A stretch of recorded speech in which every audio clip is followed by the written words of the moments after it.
Do you want to know the exact process of making a comic? Are you interested in learning the exact steps to getting your story made? If the answer is yes, then congratulations, you found the right video. Give me 1 second.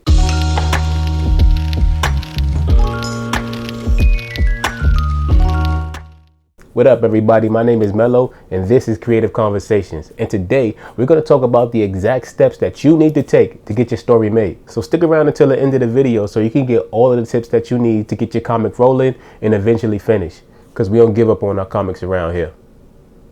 But before we get into that, if you're new to the channel, welcome. And if you're interested in having creative conversations around art, design, film, photography, and more, then consider subscribing. And don't forget to hit the notification bell so you get notified every single time I drop another video. Wait, pause. So the first thing that you need to have before you're out there slinging books is you have to have a script. Now, there are several ways that you can write a script for your comic, but what I'm going to do is I'm going to go over my personal favorite. Mine. I break my scripts down into a very simple framework. I let the artist know what page everything is happening on. Then I let them know what panel everything is happening in. Then I let them know who exactly is speaking.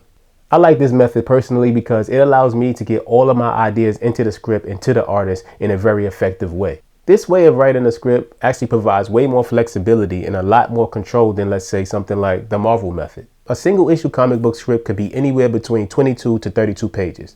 If not longer. But my general rule of thumb is the story should be as long as it needs to be to tell a coherent and cohesive story from beginning to end. So I don't focus on page numbers too much. I focus on the actual story itself and getting it made as best as I can. Next, we have your team. There are several people on your team that are very important. And if you don't draw and you don't know the basic members of your team, check out my last video on that as well. Depending on the story I'm telling, I tend to look for an editor that happens to be a fan of the genre that I'm actually writing at that point in time. I actually do this because they'll have a little bit more of an emotional connection to the story because they're actual fans of that genre, as opposed to just doing it as a gig. After my story's all buttoned up and I have all of my plot holes closed, then I go to look for my artist. But if I were to start from scratch and I had no artist to work with, no letterer, no team at all to work with, here's a couple places that I will go to start out. One of the places I would go is a Facebook group called Connecting Comic Book Writers and Artists. This is where I found my first artist for Average Joe, TN the Uncaged. He's an amazing artist and I'm grateful that I actually found him here. What's important about groups like this is that you have to be very specific in what you want and what you're looking for from an artist. You have to let them know whether this is a paid job, whether this is a partnership type thing, or something along those lines, as well as the amount of budget that you have available for the project as a whole. Another place I check out is DeviantArt. It's not my first go-to place, but I do found really great artists here. One thing to be careful with a site like DeviantArt is that you might find a lot of pinups and character designs, and you have to be careful to not choose a character designer to try to draw your interior pages of your book. Like I've said in the past, a lot of artists are multi-talented, but a lot of times they specialize in certain aspects of the artistic work that they do. So you don't want to get a cover artist to do your interior pages, the same way that you don't want to get a plumber to do your colonoscopy. Yeah, okay.